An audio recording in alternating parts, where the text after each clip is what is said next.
Hello बच्चों, let's read the question.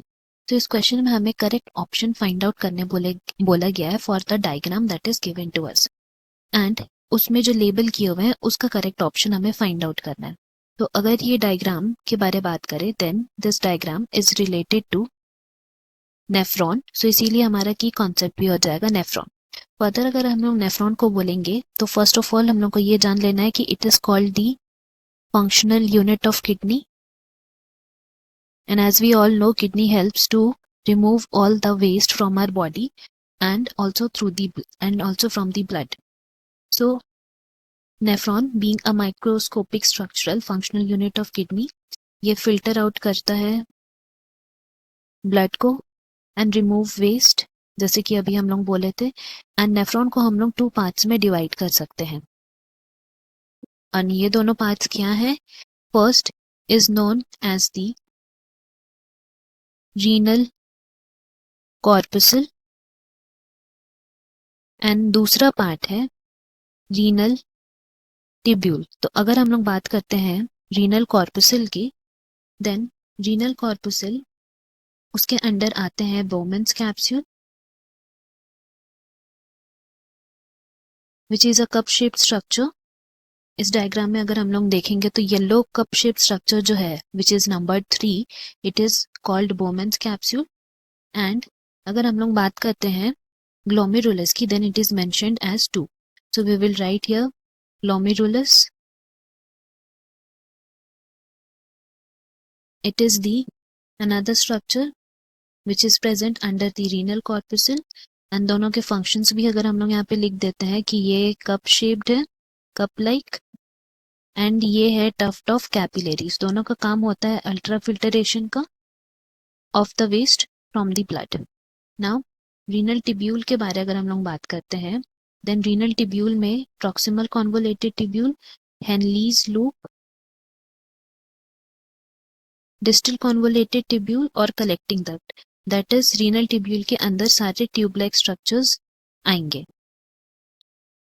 And इन सब का काम है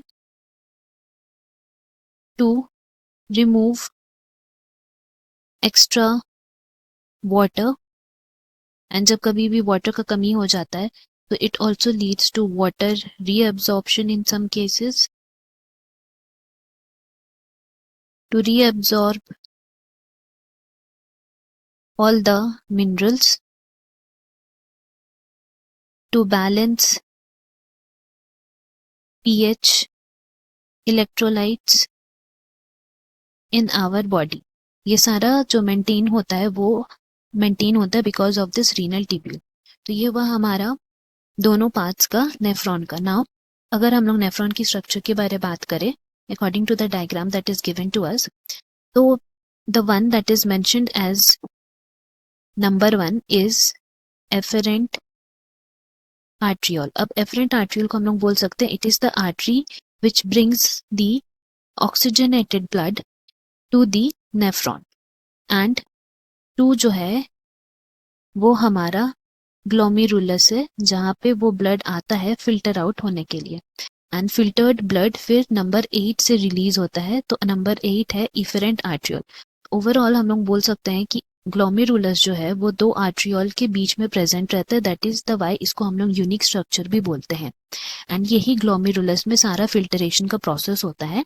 एंड क्योंकि ये डबल वॉल स्ट्रक्चर है, थर्ड जो है यहाँ पे structure that is known as Bowman's capsule, cup shaped है, एंड ये मिला के ओवरऑल डबल वॉल स्ट्रक्चर बनाते हैं जो फिल्टरेशन का प्रोसेस करता है। एंड उनके बीच में ग्लोमेरुलर फिल्टरेशन बैरियर होता है जहां से फिल्टर्ड ब्लड जो है वो पास आउट होता है। दैट मीन्स यहाँ पे हम लोग समझे इजी वे में, then we can say that glomerulus is the place जहाँ पे ब्लड प्रेजेंट रहता है, एंड उनके बीच में between Bowman's capsule and glomerulus, उनके बीच में आता है ग्लोमेरुलर फिल्टरेशन बैरियर जहाँ पे ब्लड फिल्टर आउट हो जाता है। एंड बोमेन्स कैप्सूल में वो सारे सोल्यूट्स, इलेक्ट्रोलाइट्स, वाटर, वो सब बोमेन्स कैप्सूल के थ्रू आगे कलेक्ट आगे के जो ट्यूब्स है रीनल ट्यूब्यूल वाला पार्ट जिसमें पीसीटी डीसीटी हेनलीज लूप है वहां चल जाता है ताकि उसमें से कुछ सोल्यूट ऑब्जर्व हो जाए और जिनका जरूरत नहीं है वो वेस्ट प्रोडक्ट की तरह बाहर चल जाए in the form of urine. So urine formation में हमारा मेनली रीनल ट्यूब्यूल हेल्प करता है। नाउ फर्दर पार्ट्स के बारे में हम लोग बात करते हैं। सो 4 जो है हमारा that is we will write here 4 है हमारा descending loop of Henle. Loop of Henle also functions in the concentration of urine and 5 जो है हमारा वो ascending loop of Henley. And क्योंकि इनका जो स्ट्रक्चर जैसे कि हम लोग देख सकते हैं एक दूसरे से पैरेलल है इसी वजह से ये कंसंट्रेशन में हेल्प करता है। एंड इन दोनों को मिला के 6 को ओवरऑल हम लोग बोल सकते हैं लूप ऑफ हेनली। इसी के साथ हम लोग देख सकते हैं we have a structure 7 that is named as vasa recta. Vasa recta इसका नाम इसीलिए पड़ा है बिकॉज यहाँ पे वासा रेक्टा भी is a type of artery which is parallel to loop of Henle. LOH हम लोग इसको यहाँ पे लिख रहे हैं लूप ऑफ हेनली को। सो क्योंकि ये आर्टरी उससे पैरेलल है लूप ऑफ हेनली से तो what happens is that they make a process that is named as counter current mechanism. और यही काउंटर करंट मैकेनिज्म ही हेल्प करता है कंसंट्रेशन ऑफ यूरिन में एंड बाकी सारे सोल्यूट्स इलेक्ट्रोलाइट्स का एब्जॉर्प्शन रीएब्जॉर्प्शन में। नाउ नेक्स्ट हम लोग बात करते हैं स्ट्रक्चर 9 की। तो structure 9 is PCT, structure 10 is DCT and 11 जो स्ट्रक्चर है दैट इज कलेक्टिंग डक्ट। तो यहाँ हम लोग सब पार्ट्स को लेबल कर दिए हैं।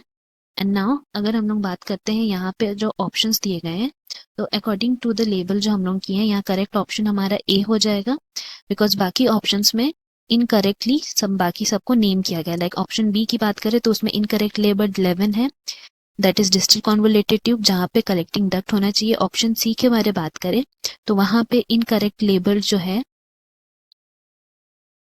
नंबर 2 को वोमेन्स कैप्सूल बोला है इसीलिए सी ऑप्शन इनकरेक्ट है। एंड डी में 10 ऑप्शन जो दिया हुआ है 10 number proximal convoluted tubule it is actually DCT इसीलिए ऑप्शन डी इनकरेक्ट है। Hope you have understood. Best of luck. Thank you.